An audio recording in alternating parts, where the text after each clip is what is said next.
صل على محمد وآل محمد.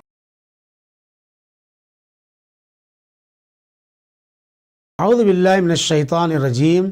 بسم اللہ الرحمن الرحیم. وصلی اللہ علی محمد وآل الطیبین الطاہرین المعصومین ولعنۃ اللہ علی اعدائہم اجمعین. ناظرین کرام، سلام علیکم ورحمۃ اللہ وبرکاتہ.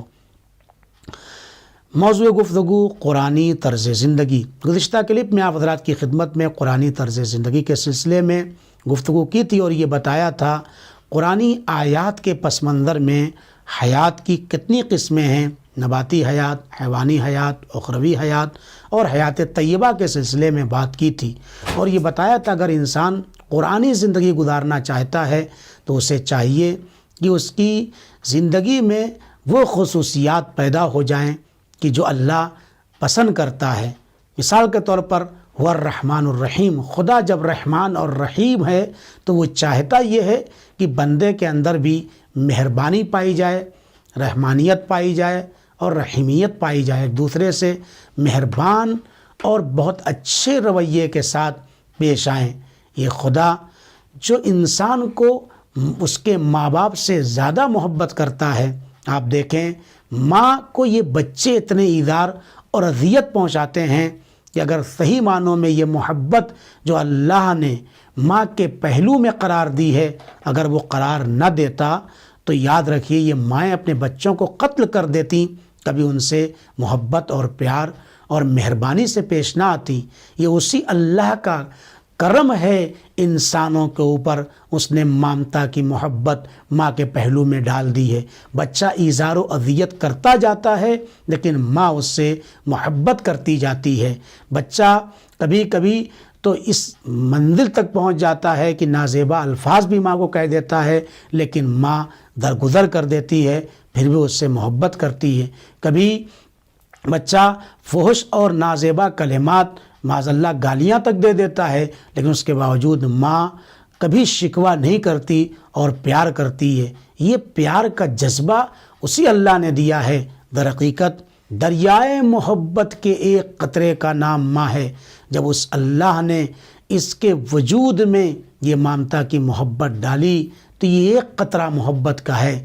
اس سمندر کا کیا کہنا کہ جس کے ایک قطرے کی مثال جو ممتا کی شکل میں اس نے دنیا میں پیش کی ہے آج تک مثال قائم نہیں کی جا سکی.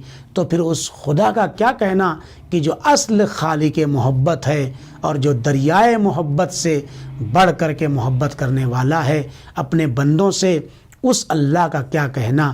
تو جب وہ مہربانی سے پیش آتا ہے تو وہ چاہتا یہی ہے کہ اگر تم چاہتے ہو تمہاری زندگی قرآنی زندگی ہو جائے تو تمہیں بھی اپنی زندگی میں مہربانی، رافت اور رعوفت سے پیش آنا ہوگا. اس کے بعد آپ دیکھیں قرآنی زندگی کے بارے میں ایک معیار یہ بتایا ہے مالک یوم الدین، یعنی روز جزا کا مالک ہے پروردگار عالم. جہاں معاد کی طرف انسان متوجہ ہو جائے، معاد کی طرف جب انسان توجہ دے دیتا ہے تو اس کے گناہ کم ہو جاتے ہیں. من اکثر ذکر الموت قلت المعصیہ. جو جتنا زیادہ قبرستان کو، موت کو، معاد کو یاد کرتا ہے اتنا ہی گناہ اس کے کم ہوتے چلے جاتے ہیں. وہ اور دنیا کے مکاتب فکر کے لوگ ہیں کہ جہاں پر ان کے یہاں پر موت کا تصور ہے ہی نہیں، اور اگر ہے تو موت کے بعد کسی حیات کا تصور نہیں ہے. وہ یہ سمجھتے ہیں اس مادی دنیا میں جو کچھ ہے بس یہی ہے، مرنے کے بعد کسی زندگی کا کوئی تصور نہیں پایا جاتا ہے. جبکہ میں نے گزشتہ کلپ میں بتایا تھا کہ اصل حیات مرنے کے بعد کی حیات ہے. یقول یا لیتنی قدمت لحیاتی. وہاں پر انسان کف افسوس ملے گا کاش کی اس آخرت کی زندگی کے لیے بھی ہم نے کچھ کر دیا ہوتا. اس کا مطلب یہ ہے معاد کی طرف توجہ دلانا اور خود متوجہ رہنا یہ قرآنی زندگی والے ہی ایسا کر سکتے ہیں. اس کے بعد ایاک نعبد و ایاک نستعین. قرآن بتانا چاہتا ہے اگر تم چاہتے ہو تمہاری زندگی قرآنی زندگی بن جائے تو تمہیں عبادت کرنا ہوگا، بندگی پروردگار سے اپنے آپ کو سرشار کرنا ہوگا، اور بندگی صرف نماز پڑھنا نہیں ہے، روزہ رکھنا نہیں ہے، بلکہ دوسروں کی مدد کرنا، یہ تو ہے ہی ساری عبادتیں۔ اس کے علاوہ بھٹکے ہوئے کو راستہ بتا دینا، یہ سب بندگی اور عبادت ہے۔ اگر گھر میں بچہ رو رہا ہے تو اس کو کھلا دینا، خود ذریعے معاش کے لیے نکل جانا، یہ خود عبادت ہے۔ اسی لیے امام علیہ الصلوۃ والسلام ارشاد فرماتے ہیں، اگر تم چاہتے ہو تمہاری زندگی قرآنی زندگی بن جائے تو تم اپنے ہر کام کا آغاز قربت الہی سے کرو۔ جب ہم قربتاً اللہ، اللہ کی مرضی، اللہ کی قربت کے پیش نظر کاموں کو انجام دیں گے تو یاد رکھیے گا ہماری یہ زندگی قرآنی زندگی بن جائے گی، مباح کام بھی مستحب بن جائیں گے، اور ہمیں ہر عمل کے اوپر ثواب ملتا چلا جائے گا۔ اور یہ عبادت ہمارے ہاں یہ چیز پائی جاتی ہے، ورنہ دوسرے مکاتب فکر کے ہاں آپ دیکھ سکتے ہیں ان کے عبادت خانے بک رہے ہیں، مسلمان لوگ خریدتے ہیں اور خرید کے اس کے اندر مسجد بنواتے ہیں اور اعمال کو انجام دیتے ہیں۔ وہ رونق عبادت کی دوسرے مکاتب فکر کے اندر نہیں ہے جو ایک مسلمان کے اندر ہے، جو قرآنی طرز زندگی گزارنے والے ہیں۔ ان کے یہاں آپ دیکھ لیں کہ عبادت سے بھی وہ سرشار ہوتے ہیں، زندگی کے تمام کاموں میں عبادت کو فوقیت دیتے ہیں۔ اب وہ عبادت چاہے فردی ہو چاہے اجتماعی ہو، انسان مستحبی نمازیں گھر میں پڑھے یہ بہتر ہے، اور واجب نمازیں جا کے مسجد میں پڑھے یہ بہتر ہے۔ جمعہ کی نماز پھر فاصلے سے واقع ہوتی ہے، کیا ہے؟ یہ اجتماعی عبادت ہے۔ پھر حج ہے، نماز عید ہے، یہ سب وہ اجتماع ہے کہ جہاں پر لوگ جمع ہوتے ہیں اور جمع ہو کر اجتماعی عبادت کو انجام دے کر کے قرآنی طرز زندگی کے اوپر عمل کرتے ہیں۔ خود زیارتوں کے اوپر جانا یہ کیا ہے؟ یہ ایک عبادت ہے۔ جب انسان جاتا ہے تو وہاں جانے کے بعد تجدید بیعت کرتا ہے انہیں میں معصوم علیہ الصلوۃ والسلام سے، یہ خود مستقل ایک عبادت ہے۔ لہذا عبادت جس کی زندگی میں پائی جاتی ہے اس کی زندگی قرآنی زندگی کہی جائے گی۔ اسی طریقے سے تلاش و کوشش کریں کہ ایسے لوگوں کو اپنی زندگی میں آئیڈیل بنائیں۔ اہدنا الصراط المستقیم صراط الذین انعمت علیہم غیر المغضوب علیہم ولا الضالین۔ یہ زندگی قرآنی زندگی کب بنے گی؟ جب اچھے لوگوں کو اپنا آئیڈیل بنائیں۔ قرآن کی آیت ہے وَمَن یطع اللہ والرسول فَأُولَئِکَ مَعَ الَّذِینَ انعم اللہ علیہم من النبیین والصدیقین والشہداء والصالحین وحسن اولئک رفیقا۔ لیکن ان لوگوں کو اپنی زندگی میں آئیڈیل بنائیے جن پر اللہ نے اپنی نعمتیں نازل کی ہیں۔ اور کن لوگوں پر نعمتیں نازل کی ہیں؟ کون لوگ انسان کے لیے آئیڈیل اور نمونہ بن سکتے ہیں؟